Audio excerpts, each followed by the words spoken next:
Bom, Guilherme, queria agradecer aqui a sua presença nessa entrevista de hoje. Muito bacana você ter aceitado o nosso convite. Muito obrigado. Eu que agradeço também, Bruno. Guilherme, vocês divulgaram recentemente um case com a OHR, né? Eu queria que você contasse um pouquinho para a gente a respeito desse case. Tá, vamos lá. A OHR, então, está fazendo a construção de um backbone nacional, né, com uma rede 100% subterrânea. A ideia da OHR é poder entrar aí no mercado de redes neutras, né, só dando uma contextualizada. Então, aí, o conceito de rede neutra é um operador totalmente independente, que vai disponibilizar uma infraestrutura para diversos clientes, sejam as operadoras que a gente está acostumado a ouvir por aí, né? Ou até mesmo alguns clientes que têm alguma necessidade de links ultra rápidos de internet, de fibras dedicadas, porém nunca com atendimento direto ao cliente final. Né?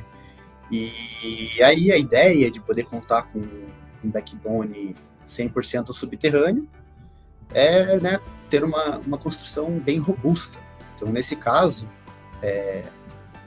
poder construir a rede 100% subterrânea vai possibilitar uma infraestrutura muito mais segura, principalmente aí contra vandalismo ou até diversas intempéries que a gente está sujeito, né, no nosso dia a dia. E comparado, né, com uma solução aérea convencional que a gente vê os cabos instalados, ela vai demandar muito menos esforço do cabo ao longo do tempo. Então, o cabo aéreo está ali instalado, né? Ele está instalado com ele mesmo, né? Então, o próprio peso desse cabo ele vai causar alguns esforços ao longo do tempo. E a rede subterrânea ele fica acomodadinho ali, né? Então, é muito mais cômodo para o cabo, né?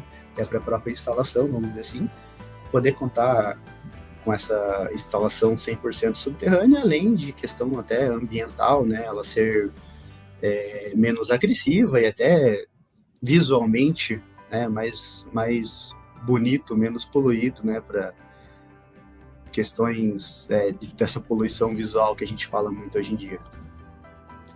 E quais são os principais desafios da implementação de uma rede 100% subterrânea?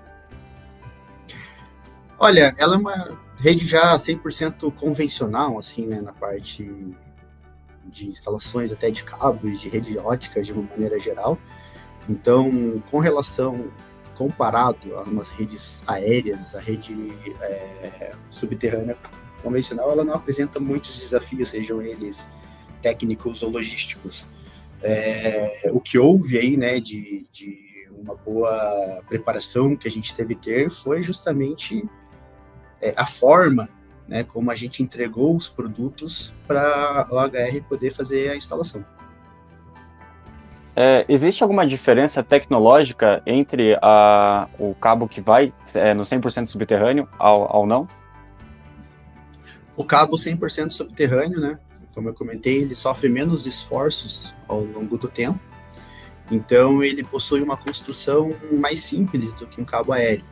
Então aí se a gente for pensar até em termos de políticas ESG, né, que é consumo de plástico, consumo de material, então esse cabo subterrâneo ele acaba consumindo menos matérias-primas, ele é um cabo mais compacto, né, de uma maneira geral, e aí uma coisa acaba puxando a outra, né? Eu tenho um cabo mais compacto, eu consumo menos material, eu tenho uma infraestrutura logística, né, que mais adequada, então eu preciso de menos espaço para poder carregar uma bobina, eu consigo colocar muito mais cabos dentro da mesma bobina, então todo esse ecossistema, né, acaba sendo beneficiado justamente pelo fato de eu ter um produto um pouco mais compacto e mais adequado para uma instalação subterrânea.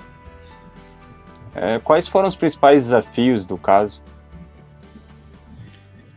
Tá. Bom, acho que vale a pena comentar. Então, a Furukawa já está, agora em 2024, está completando 50 anos de Brasil, né? E 40 anos com expertise na fabricação de cabos óticos. Então, iniciado lá em 1984. Então, de lá para cá, todos os nossos processos e a própria Furukawa, né, foi evoluindo tanto em conhecimento quanto em robustez. Então, a gente está muito preparado para produzir e atender as necessidades de diversos clientes. Então, com relação ao desafio, né, foi poder entregar um produto adequado à necessidade da OHR. Especificamente falando, o que a gente fez de diferente? Então, o mercado está acostumado a receber bobinas com cabos de 4 km. A OHR, até por questões de necessidade de uma menor latência, né, nos solicitou que fossem entregues, né, bobinas com 8 km. Então, lembrando, latência em rede de fibra ótica, ela é um sinônimo de atraso. Então, isso vai significar que quanto menor a minha latência, melhor será a experiência do usuário. Para o nosso uso comum do dia a dia, ver um vídeo no YouTube, uma Netflix ali, não vai ter muita diferença. Agora, né, pensar assim, num gamer, que até os de final de semana, os profissionais, pode ser bem frustrante aí você, né, ter um atraso no sinal que você está tendo, ou até além das necessidades óbvias de sistemas bancários ou de redes complexas com questão de dados. E aonde que uma bobina, né, com comprimento maior entra nisso? Então, se a gente pegar aí na parte de downstream, janela de 1550, a gente tem aproximado uma perda de 0,2 dB por quilômetro. Né? Então, pensar numa rede hipotética aí de 100 km, teria uma perda de 20 dB. Cada fusão, né, cada emenda que eu preciso fazer na fibra ótica, ela vai ter uma perda de aproximadamente 0,1. Então, nessa rede hipotética de 100 km, se eu entrego bobinas de 4 km, eu tenho 25 emendas, né, que eu preciso fazer ao longo da rede, e aí eu vou ter uma perda de 2,5 dB. Quando eu aumento o meu comprimento de 4 km para 8 km, automaticamente eu corto pela metade, né, essas perdas por emendas, porque eu preciso fazer menos emendas na minha rede. E aí isso tudo vai auxiliar, né, na parte de latência e, consequentemente, a redução na quantidade de fusões vai me dar um ganho, né, com uma melhor latência da rede. Falando em termos de infraestrutura, quais são as expectativas de retorno desse investimento? O principal ganho, né, na parte desse investimento vai ser justamente numa rede com um melhor SLA, né? Então, como é uma rede neutra, então com N clientes que vão atender um cliente final, faz muito necessário você ter uma rede robusta, né, com um fácil reparo no caso de qualquer dano que possa ocorrer. Né? Então, eu posso ter uma maior facilidade no reparo dessa rede, né, com essas redes subterrâneas ou com cabos até maiores, dependendo da forma como é feita a instalação. E no caso específico da HR, o maior ganho para eles mesmo em questão de projeto vai ser ter uma rede muito mais reforçada em termos óticos, no caso, tendo uma melhor latência, ou seja, o menor atraso de dados entregue ao cliente final deles. Falando de mercado um pouco agora, quais são os benefícios desse projeto para o mercado de telecomunicações do Brasil? Olha, a gente cria um precedente muito grande, né? Então, estamos inicialmente aí entregando bobinas de 8 km para a própria OHR, e aí as próximas bobinas serão de 10 km, né, que já foi solicitado, e podemos expandir, de repente, para 12, 14, 16, aí havia questões logísticas, né, com a própria HR.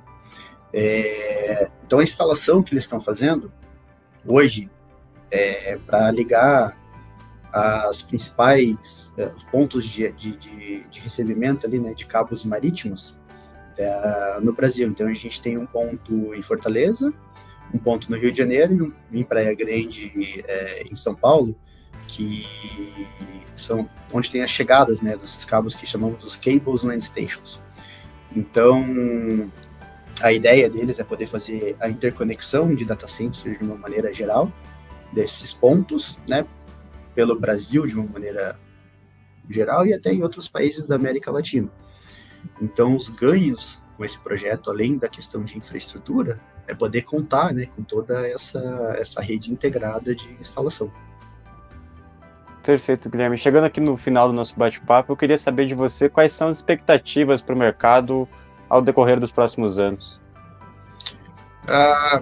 Essa busca, né, por redes cada vez mais rápidas, melhores, mais robustas, gera muitas necessidades, né, de diversos tipos de produtos e investimentos.